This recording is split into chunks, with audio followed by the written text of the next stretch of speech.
Você está viajando por outra dimensão, um lugar não apenas da visão e do som, mas também da mente. Uma jornada em uma terra maravilhosa, cujos limites são os da fantasia. Sua próxima parada, além da imaginação.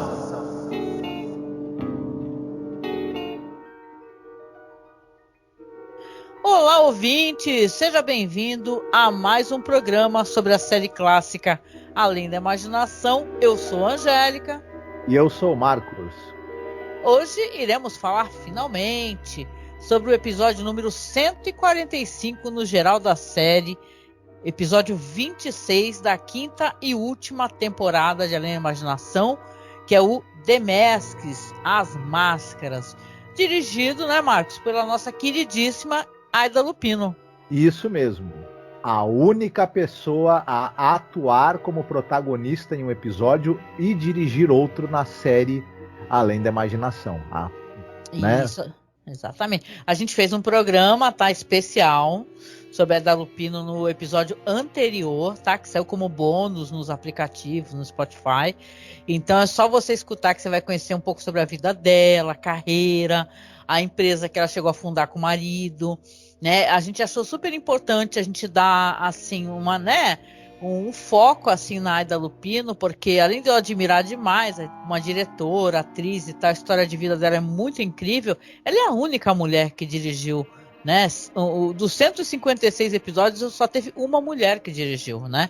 Então eu achava que merecia, né, a gente falar, né, Marcos? Sim, é uma justa homenagem a essa figura tão singular, né? E uma profissional do audiovisual como poucas, né? E então merece muito esse destaque. Aí a gente convida, né, os nossos ouvintes aqui de Além da Imaginação a escutarem esse podcast que a gente fez sobre ela, que se além de conhecer detalhes da vida e do trabalho dessa grande cineasta, você vai ter indicações de obras dela que são absolutamente imperdíveis, né? Imperdíveis, a mulher à frente do seu tempo, sabe? Aquele clichê que é mais do que verdadeiro, ela estava muito à frente do tempo dela. Tá certo. E, Marcos, antes da gente começar a falar aqui, eu vou só deixar aquela dica, porque é importante, né? Porque a gente devagarinho tá chegando no final, né? São 36 episódios, faltam só 10, né? Pra gente terminar essa temporada e a série, né? Porque estamos chegando no final. Então, olha, a gente vai tocar aqui a vinheta de apoio. Você sabe que a gente já mudou, né? Na vinheta, como a gente queria comprar um notebook, a gente deixou pronta a vinheta, não alteramos. A gente está querendo comprar, na verdade, as peças. Então, é super importante, tá? Se você puder nos ajudar nesse momento, na parte financeira mesmo, fazer um Pix pra gente. O Pix da gente é super fácil, é apoiomasmorra@gmail.com. Tem o Apoia-se, tem o Padrim, porque nós estamos comprando já as peças do PC. Então, olha, mais para frente a gente vai conseguir fazer live, vai conseguir entregar mais programas. Então, por favor, escuta aí a nossa vinhetinha de apoio e, se possível, nos ajude, tá? Colabore com nossa campanha. Isso mesmo. Olá, eu sou a Angélica. E eu sou o Marcos. E hoje nós viemos aqui com um pedido muito importante para você que nos acompanha nesses quase 14 anos de podcast. Nos últimos tempos, o apoio que vocês têm dado pra gente tem sido muito importante, tem nos ajudado muito, e a gente pensou numa meta para poder modernizar a aparelhagem que a gente tem, para poder começar a fazer lives. Volta e meia fizemos algumas lives, principalmente agora durante House of the Dragon, né? E quem nos acompanha sabe que nosso equipamento ele é muito rudimentar e dessa vez a gente quer tentar chegar numa meta aqui para poder pegar um bom notebook para que eu possa fazer as lives com o Marcos, fazer lives semanais, a gente gerar mais conteúdo, fazer mais coisas ao vivo, ter mais interação com os nossos ouvintes e espectadores. E óbvio, né, para você ter um notebook melhor, não é o computador positivo que eu tenho aqui na minha casa, é uma coisa mais cara, né? E detalhe, nem é um notebook de ponta, assim, o melhor notebook gamer, nada disso. É apenas um notebook onde eu possa fazer as lives, eu possa mostrar os vídeos, não travar, né, durante as lives. O ideal é que a gente tenha o dinheiro no local que não cobra taxa, porque aí você estará ajudando a gente, né? e não enriquecer algum banco ou alguma, né, operadora. Na verdade, um computador melhor também vai agilizar a edição dos programas, né? Exatamente. Então eu peço, Marcos, também aqui, que você nos apoie, tá? Como você pode apoiar? Você pode apoiar pelo Apoia-se, mas o Apoia-se tira uma cota, né? Tira um valor. Ou você pode apoiar via Pix também. Nos ajude a atingir essa meta. Tá certo? Então a gente deixa aqui um beijo muito gostoso, um abraço muito apertado. Fiquem todos muito bem, se cuidem. As máscaras, né, da Ida Lupino, o roteiro do Rod Serling, é um episódio do caramba, né? Ainda tem isso, é um episódio muito legal. Sim, a gente, infelizmente nessa quinta temporada, é uma temporada de muitos altos e baixos em termos da qualidade dos episódios. E, infelizmente, também em termos da qualidade dos roteiros do Rod Serling nessa temporada aqui. Nesse episódio aqui, ele chutou a qualidade da quinta temporada lá para cima, né? Ele é um dos melhores episódios de toda a série. O roteiro do Rod Serling é redondo, usa uma metáfora visual absolutamente perfeita e...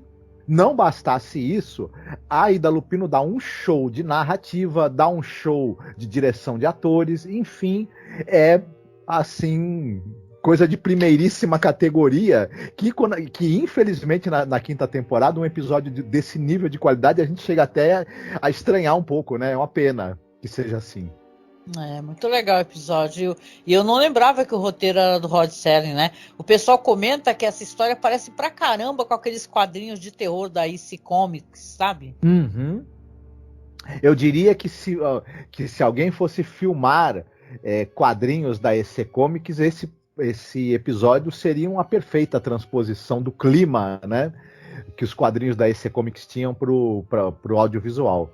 É muito legal mesmo. Os fãs do terror, inclusive, não percam, não deixem de assistir, porque com certeza vão gostar. Antes de eu falar do elenco, rapidinho a gente tem que mencionar uma coisa importante. O maquiador, o William Tuttle, estava imparável nesse episódio. A gente falou pra caramba do William Tuttle, acho que em vários programas, mas se tu quiser mencionar, porque o William Tuttle é o cara, né? Ele fazia aquelas máscaras cabulosas do Eye of the Beholder, né? Que foram imortalizadas, assim, as pessoas adoram as máscaras, né? William Tuttle. Sim, a maquiagem dele no The Howling Man, por exemplo, que foi outro episódio que é muito famoso.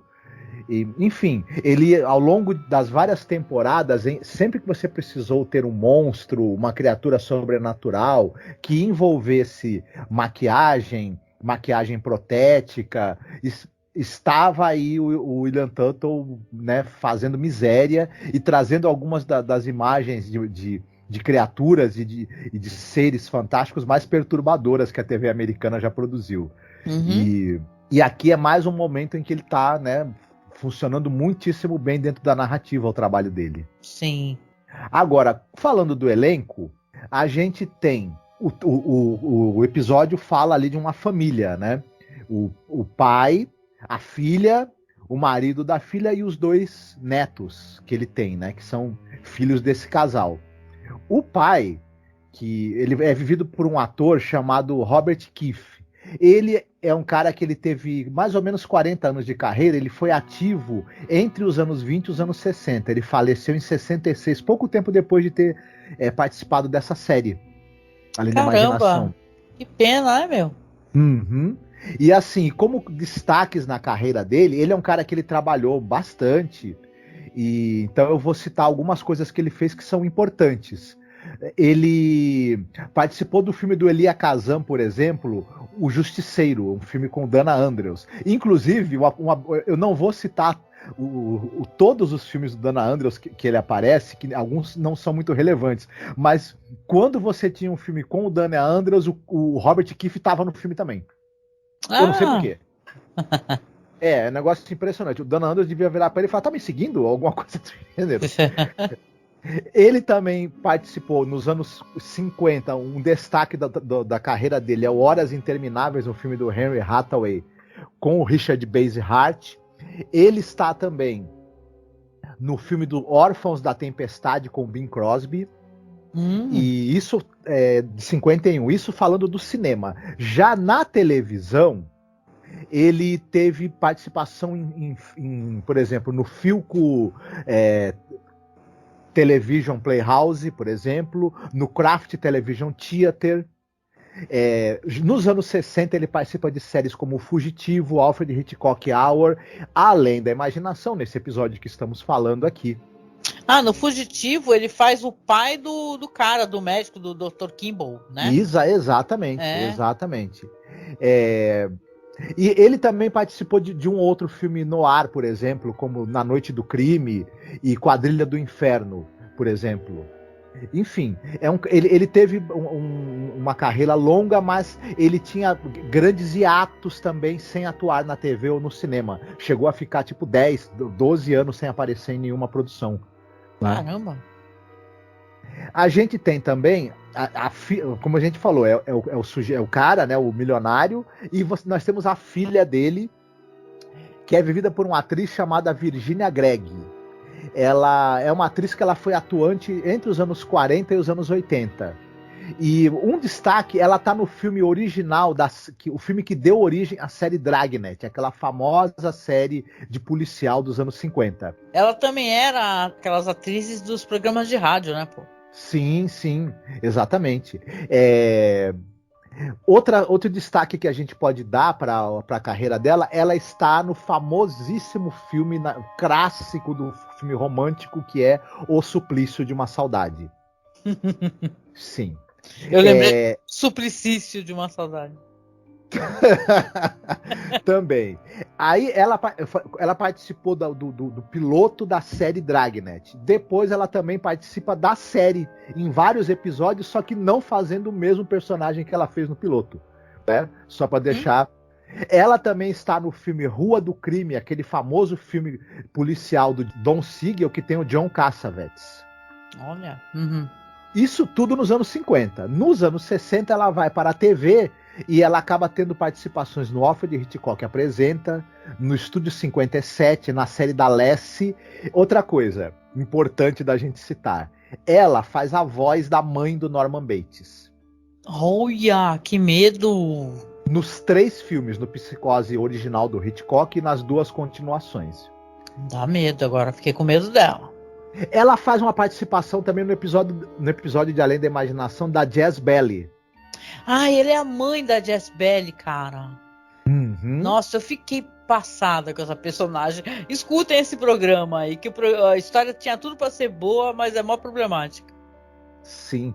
Ela ainda encontrou tempo na vida de participar de filmes, de séries como A Feiticeira, Missão Impossível, Kung Fu, Dinastia, As Panteras, e de vez em quando fazia vozes adicionais para desenhos animados. Então a mulher trabalhava, viu? Essa trabalhava. Tem que ganhar o pão, né, meu? O marido dela é feito por um ator chamado Milton Setzer. Ele é um cara que teve participações na TV e no cinema. Ele trabalhou como ator entre os anos 50 e os anos 90. E a gente pode destacar que ele participou da série Estúdio 1, Playhouse 90, Peter Gunn, Os Intocáveis, Agente 86.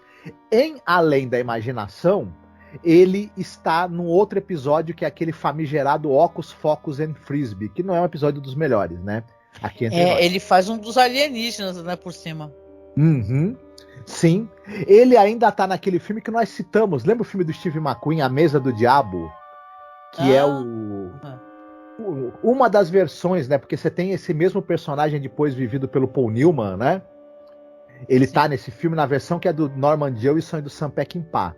E ele também participou de outras séries, como a série do Chuck Norris, né? E do MacGyver, por exemplo. Opa, que eu assisti muito. A Brooke Hayward, ela é a atriz que ela vai fazer uma das filhas do casal. Ela tem participações bem esparsas na TV entre os anos 50 e 90.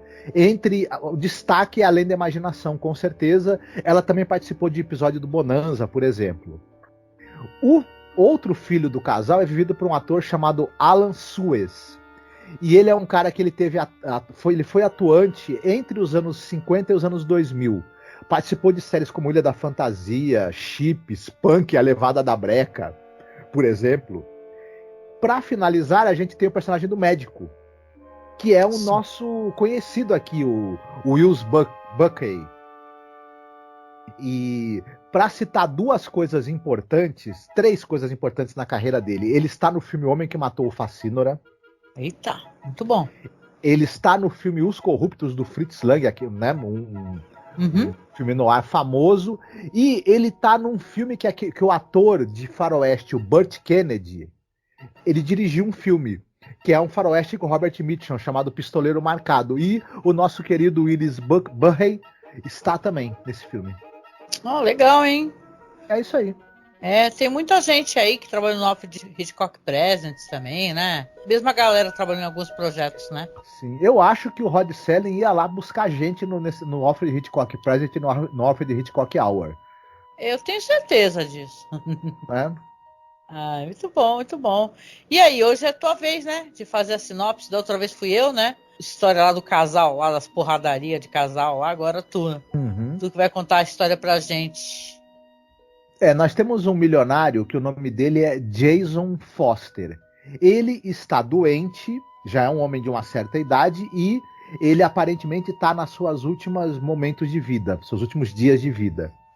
Ele tem uma filha, que é a Emily. A filha é casada com o Wilfred e eles têm 2 filhos, que são o Wilfred Jr. e a Paula. E o que acontece?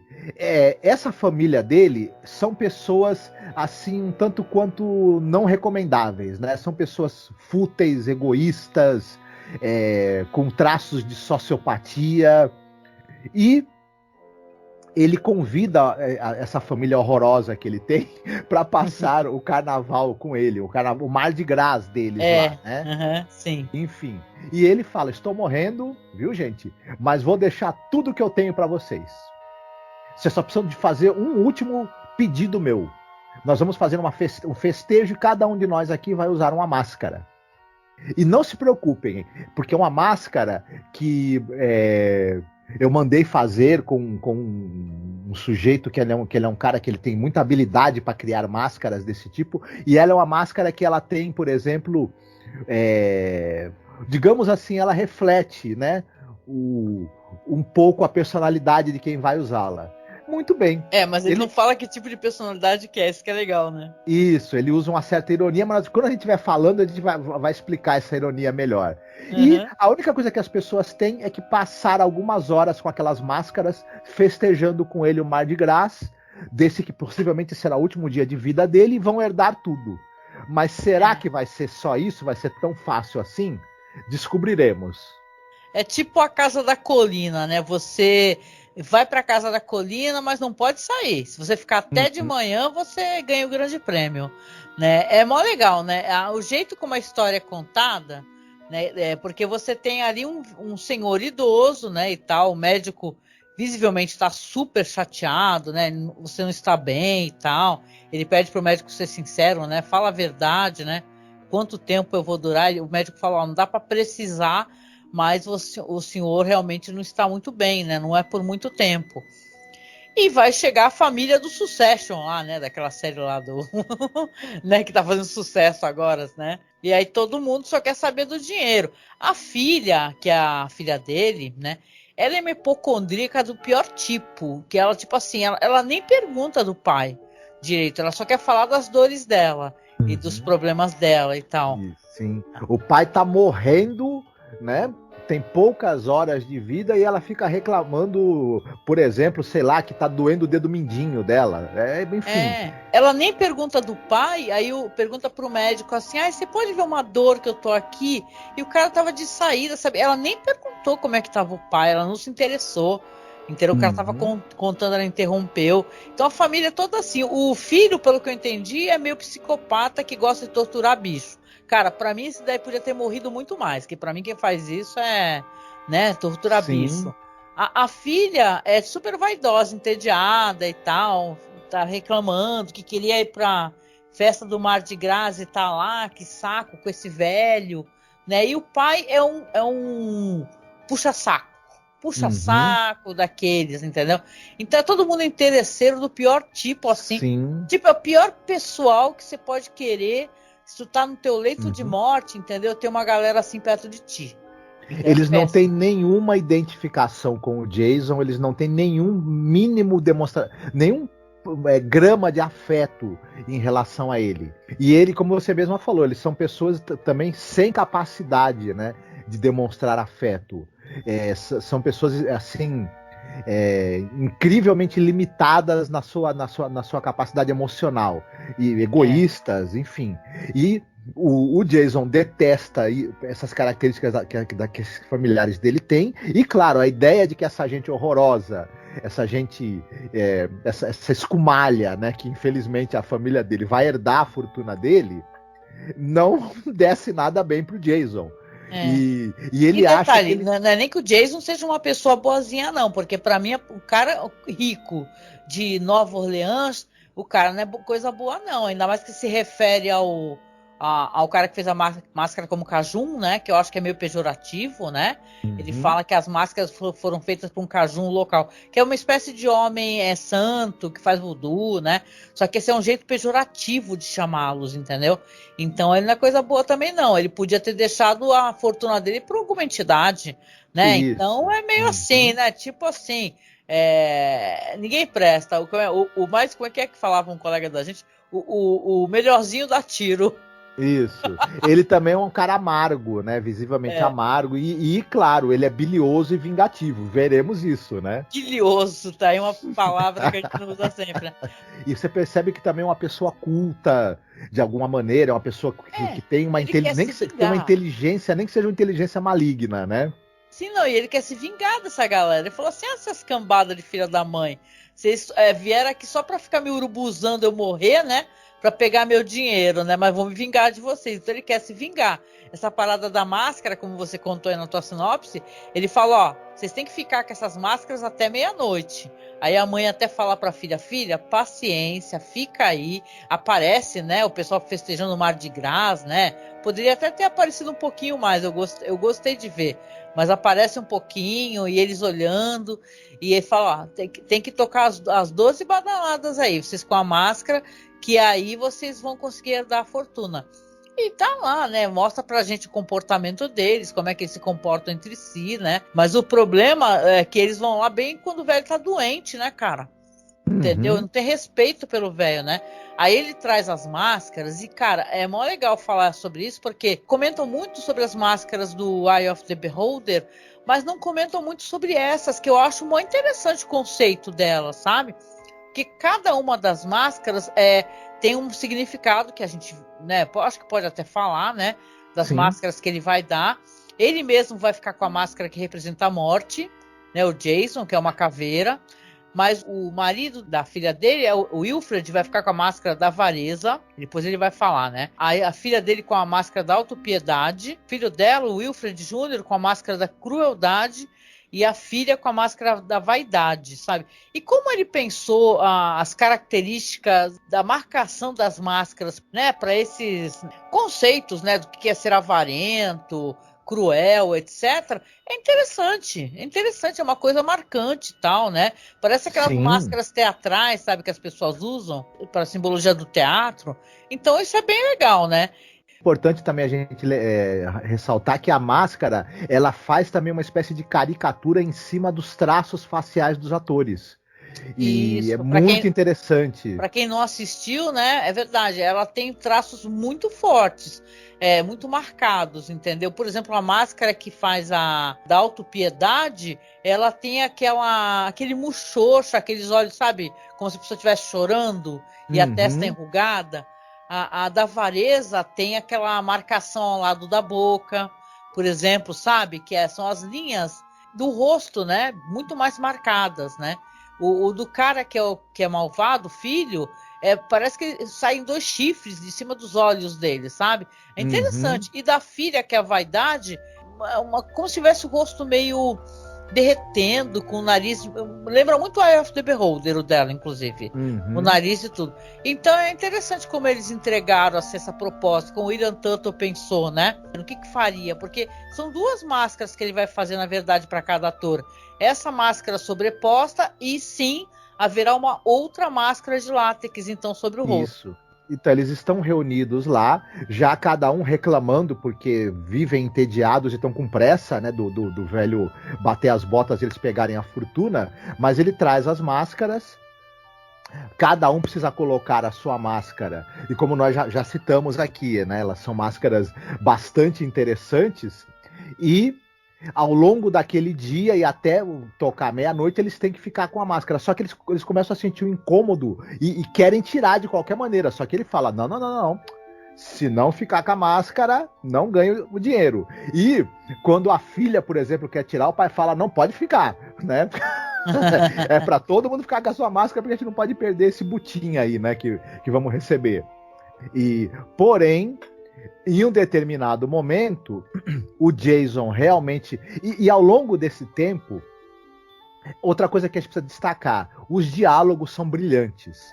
Todo o rancor que existe nessa família, ele é destilado e a gente compreende perfeitamente, apesar do pouco tempo que a gente vê eles juntos, através dos diálogos muito afiados do Rod Serling. A quantidade de desprezo, de rancor e de animosidade disfarçada, né, que tem na relação dessa família, estoura nos diálogos do Rod Serling. A gente entende perfeitamente o péssimo, né, vínculo que eles têm e a dinâmica familiar horrorosa que eles devem ter tido durante um tempo, né?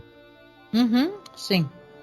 E quando finalmente o Jason morre, eles sem nenhuma cerimônia ficam felicíssimos, né? Já querem logo comemorar e tal, e querem imediatamente tirar as máscaras. O problema é que quando eles tiram as máscaras, de alguma maneira os rostos deles ficaram exatamente iguais às máscaras. A máscara tinha alguma espécie de poder, né? Foi algum tipo de feiticeiro, na verdade, que fez. Sim. E eles vão receber o dinheiro, sim. Só que com as caras que eles estão, acabou a possibilidade de vida social, eu diria, né? Com certeza. É tipo assim, você é rico, mas você vai ficar com a cara toda torta, né? Eu até brinquei contigo, né? Olha lá, o pessoal vai fazer, a harmonização facial, pega o dinheiro e vai pro Pitangui, né? Fazer pro cirurgião plástico. Sim, e eles vão viver com o rosto deles expressando de maneira caricata aquilo que eles são por dentro, né? E isso é uma vingança muito interessante que o personagem faz. Eu diria o seguinte, só para completar uma coisa que você falou, que na verdade as pessoas estão usando 3 máscaras em vez de 2.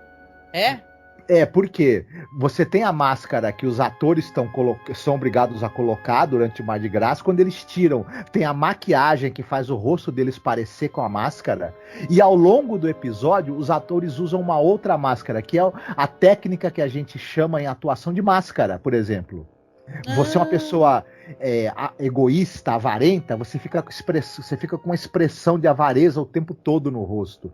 Você é uma pessoa fútil, entediada, como a menina, por exemplo, como a filha do casal lá, a Paula, ela fica com uma expressão de entojo, de tédio o tempo todo.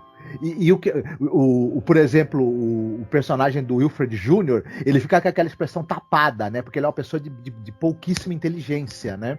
Então ele fica com aquela cara meio limítrofe e com um toque ali de perversidade também. Então isso é mais uma máscara que os atores estão usando o tempo todo. E isso com certeza tem a ver com a direção muito segura que a Ida Lupino tinha, né? Ela tinha uma grande mão para dirigir atores, ela mesma uma grande atriz, inclusive, né? Legal. Nossa, maravilhosa. Muito bom. Legal, não conhecia não. Essa é interessante, né? Essa é uma coisa meio a máscara, né? Evocando aqueles filmes do cinema mudo, né? E tal. Interessante. Gostei, muito bom. Eu acho que a gente pode destacar também a narrativa, né? Esse episódio, ele tem uma narrativa muito segura, tem um excelente uso do cenário, tem algumas transições entre cenas muito bem feitas, muito interessantes. Há um esmero em cada detalhe da produção, em cada detalhe da maneira como a história é conduzida, como ela é contada, uma fotografia e movimentos de câmera muito interessantes. Enfim, a Ida Lupino tinha um grande domínio da gramática do cinema Da movimentação de câmera, né? E ela faz umas transições legais, né? Tem uma hora que tem uma transição que sai de um buquê e vai para outro lugar, né? Ó, legal. Sim, sim. E detalhe, a gente não vê muito isso na série Além da Imaginação, o uso desse tipo de transição interessante. Que você tem a mão de um personagem, quando a cena corta, é a mão de outro personagem na mesma posição. Você tem um buquê, quando a cena corta, é outro arranjo de flores que está na mesma posição. Esse tipo de transição é um cuidado aí narrativo que ela teve com esse episódio, né, a diretora. E é muito bacana, e ele tem esse clima mesmo de sordidez e ao mesmo tempo há um horror ali subentendido que vai acontecer em algum momento, e vai mesmo, né? Sim. E é muito interessante esse episódio. Imagina o pessoal que trabalha na casa, né? Porque a casa tem os empregados, né? Que, bicho, aí o episódio termina, eles estão todos numa escada, né? E tá com aquelas caras toda torta assim, fala, caraca, o empregado falando, malandro, eu vou vazar daqui, né, cara? Porque não dá pra trabalhar assim, não, cara. Olhar pra essa cara feia todo dia. Exatamente. O pessoal parece que fizeram harmonização facial neles com a marreta, né? Com a marreta lá do cara lá, que nem aquele cara que fez a harmonização facial e a mulher no programa, assim, falou assim, vira aí, que o cara tá lindo, maravilhoso, e vira, o cara tá feio pra porra, malandro. O Marrone. Virou até meme o bagulho, assim, muito engraçado. É isso, né? Vamos para a parte ali de recomendações, que a gente já falou tanto da Ida Lupino no outro programa, que é só escutar lá, a gente quer um ótimo podcast para poder conhecer a diretora. O episódio é maravilhoso, sem palavras, assim, para a importância que ele tem. Mas vamos para a parte da recomendação aqui. O que você tem para recomendar hoje, Marcos? Eu vou roubar um pouquinho, como eu sempre, né? Eu não resisto. Já que a gente está falando em vinganças, eu queria citar o filme O Relatos Selvagens. É um filme argentino de 2014, dirigido pelo Damián Zifrón. E é um filme que demonstra, né, personagens que estão, digamos assim, eles têm aquele momento de fúria, por algum motivo. E eles, levados por alguma situação, resolvem conseguir vingança a qualquer custo. Ou a qualquer custo retribuir alguma ofensa que sofreram. Enfim, é um filme absolutamente sensacional. E, se não me engano, são 6 histórias, não é? Eu não lembro agora o número de histórias, mas são 6. Se não me engano, são seis pequenos contos sobre onde as pessoas são capazes de ir para se vingar, né? De uma ofensa, de uma injúria, ou quando a paciência delas com alguma coisa terminou de vez. Vale muito a pena. Quem não assistiu na época, o filme foi muito comentado, foi muito visto. Tem o Ricardo Darín, entre outros, né? Bom, adoro. E já que estamos falando de festas, máscaras e morte, eu não poderia deixar de citar o Orgia da Morte, A Máscara da Morte Vermelha, do Roger Corman, um filme de 64, com o Vincent Price no papel principal. O Vincent Price é Hazel Curtis. E é aquela história, né, que quem assistiu ao filme talvez lembre, do sujeito lá, do príncipe Próspero, né, que está tendo a epidemia da peste negra, mas ele está lá no seu castelo com um bando de parasitas, de nobres ali, né, e tentando se esconder ali da peste, deixando que os camponeses morram, né, e fazendo ali, se dando a prazeres, né, fúteis, digamos assim, bebedeiras, festas, só que talvez a peste negra encontre um caminho para adentrar ali a fortaleza do príncipe Próspero e também trazer o horror para quem está achando que está salvo lá dentro, né? Olha, é maravilhoso, eu adoro esse filme. Eu também. Esse é o filme em que o Roger Corman se permitiu ser muito influenciado pelo Mário Bava, no bom sentido, e aí deu no que deu, né? Verdade, muito bom. E você, o que você tem de indicações para nós? Olha, acho que eu vou recomendar uma série que acabou, não faz lá muito tempo não, eu gosto muito da Anne Rice, eu tô sempre falando dela, né, e eu gostei dessa série, e nem todo mundo gostou, tem críticas mistas, né, como o pessoal chama, né, mas teve essa série, a Mayfair Witches, né, as bruxas de Mayfair, baseado nos livros da Anne Rice, e cara, eu gostei, né, porque a gente tá falando de Nova Orleans, né, do Mardi Gras, e essa série é toda ambientada nessa região, sabe? Então é legal, assim, que vai contar a história tem aquela Alexandra Daddario, né? ela faz uma neurocirurgiã que ela descobre que é uma herdeira de uma família de bruxas, né? E acaba indo descobrir sobre o passado da família dela e tal. Mas claro que tem toda uma coisa de política e tal, porque é uma cidade onde quem manda é a família dela, né? Que é justamente as Mayfair, né? E são pessoas poderosas e perigosas, inclusive para ela mesma, né? Então é mó legal, ela vai descobrindo os poderes dela. E claro, ela vai se apavorando, né? Porque ela é tipo aquelas histórias que a pessoa também vai descobrindo, né? O seu próprio potencial, né? E até onde pode chegar. E termina assim num tom, né? A temporada num tom bem estranho, né? Não sei nem como é que vai ser essa segunda temporada. Eu sei que eu gostei pra caramba, assim. Então eu assisti amarradona. Eu sempre falo que o que pintar da Anne Rice eu quero assistir, né? É lindo, gente. Pra quem não viu essa nova versão de Entrevista com o Vampiro, é linda. É de chorar, maravilhosa. O cara que faz o Lestat é um cara lindíssimo, talentosíssimo. O cara que faz o Louis era o Verme Cinzento lá do Game of Thrones, né? Que esse ator é ótimo também. Então é mó legal. Essas adaptações de coisas da Anne Rice que tem saído, assim, olha, tá muito show. Mas recomendando especificamente aqui para esse episódio o Mayfair Witches, que eu acho que para quem curte essas histórias de bruxas e bruxarias, como eu gosto, né? Eu acho que vai achar interessante. É um drama legal, assim, muito bem feito, com efeitos especiais interessantes, então vale a pena, gente. Boa recomendação. There is a fifth dimension. Beyond that which is known to man.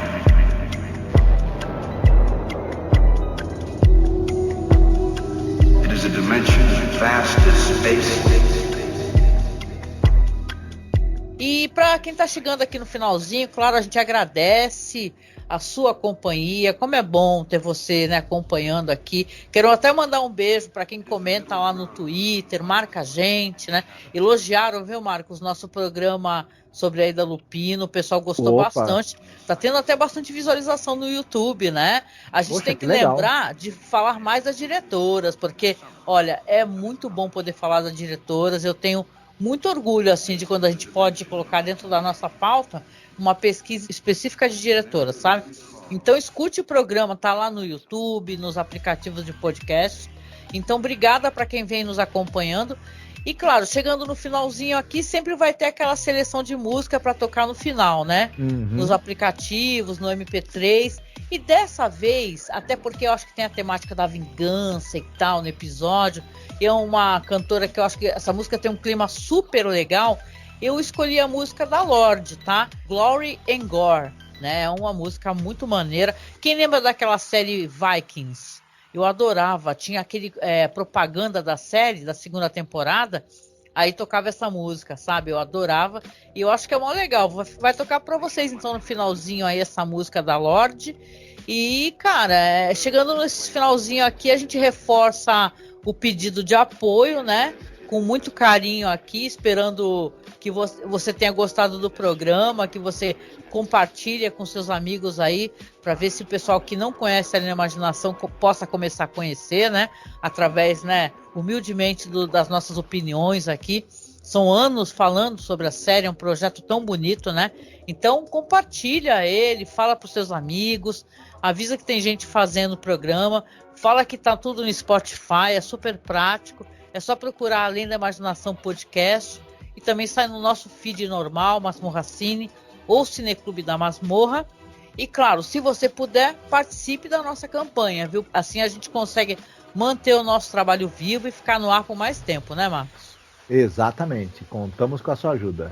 E é isso, né? Deixar um abraço para vocês e a gente se encontra no próximo podcast sobre Além da Imaginação. Fiquem bem, se cuidem. Beijinho, tchau, tchau. Tchau.